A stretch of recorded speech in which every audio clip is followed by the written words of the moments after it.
मेरा नाम जसपाल सिंह है और मेरी उम्र 40 साल की है। पेशे से मैं एक ट्रक ड्राइवर हूँ और मैं पंजाब के एक छोटे से गांव से बिलोंग करता हूँ।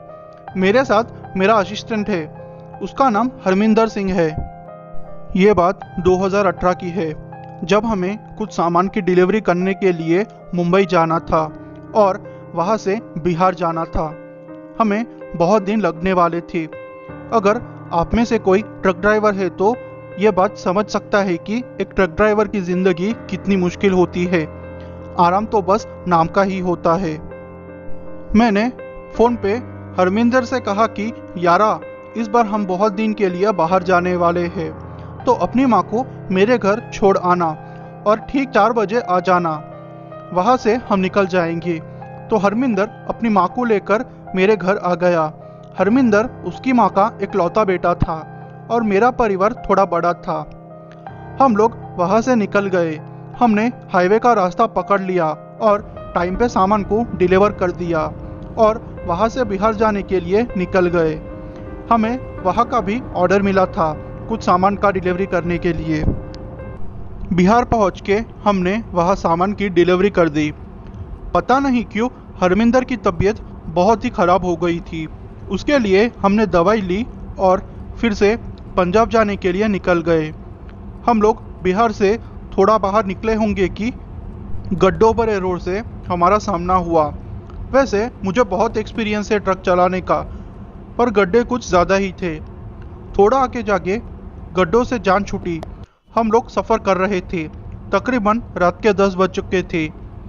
एक ढाबे पे रुक के हमने खाना खाया, थोड़ा आराम किया और हम वहाँ से निकलने लगे। उस ढाबे वाले ने कहा कि साहब, आप लोग आज रात यहीं रुक जाए, आगे का रास्ता ठीक नहीं है। मैंने भी हंसी में कह दिया, क्यों भाई, वहाँ कोई भूत चुड़ैल है क्या? क्या बात कर रहे हो? वो बोला, साहब क्यों मजाक उड़ाते हो, आप बस आज रुक जाए, कल सुबह 6 बजे चले जाए। पर हमने उसकी बात नहीं सुनी और निकल गए वहाँ से। रास्ता बहुत अच्छा था।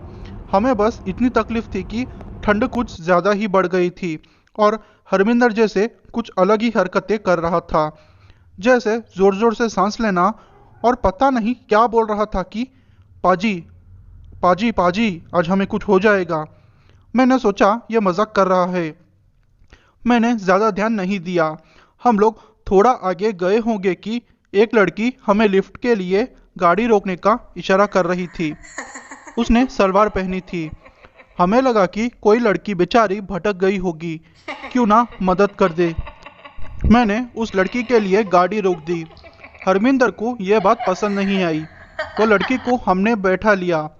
वो बोली कि हम उसे कुछ आगे छोड़ दे। मैंने बोला ठीक है। वो अपने दुपट्टे से अपना मुंह छुपाए हुई थी। पता नहीं क्यों कुछ अलग सा महसूस हो रहा था। सन्नाटा छा गया था। समझ नहीं आ रहा था कि क्या हो रहा है। हरमिंदर के पसीने छूट रहे थे। वो मुझसे कुछ इशारे करके कुछ कहना चाह रहा था, पर मुझे कुछ समझ नहीं आ रहा था। वो लड़की कह रही थी कि आपको किसी ने रोका नहीं यहाँ आने को? ये जगह चुड़ैलों से भरी हुई है। तो मैंने भी बोला कि मैं कोई चुड़ैल से नहीं डरता, शायद ये मेरी बहुत बड़ी भूल थी। ऐसा बोलते ही उस लड़की ने अपना चेहरा दिखाया। उसका चेहरा देख के हम दोनों बहुत डर गए। पता नहीं, उसका चेहरा एकदम अजीब सा था। उसकी आंखें लाल लाल थी और उसका चेहरा पूरा झला हुआ था। उसका चेहरा देख के हम दोनों जैसे पागल हो गए। हमारे ट्रक का बैलेंस बिगड़ गया और पता नहीं कैसे हमारा ट्रक नीचे गिर गया। वाहेगुरु की वजह से शायद हम बच गए थे। जब मेरी आंख खुली तो हम लोग एक खेत में गिरे हुए थे और हमारा ट्रक पास में ही था। वो लड़की हमें कहीं भी नज़र नहीं आ रही थी, पर हरमिंदर का एक हाथ कट गया था, मानो किसी ने उखाड़ कर खा लिया हो। उसका हाथ कुछ ऐसा ही दिख रहा था। वो देखकर मैं डर गया। सारी रात वाहिगुरु की अरदास करते रहे, क्योंकि अब ट्रक में बैठने की हिम्मत हम दोनों में नहीं थी। सुबह होते ही वहाँ कुछ लोग हमें दिखे और वो लोग हमें देख के समझ गए थे कि हमारे साथ क्या हुआ है। वो लोगों ने हमें हॉस्पिटल ले जाकर हमारा इलाज करवाया और हम वहाँ से बाद में निकल गए।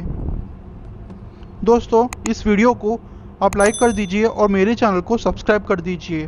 थैंक यू दोस्तों।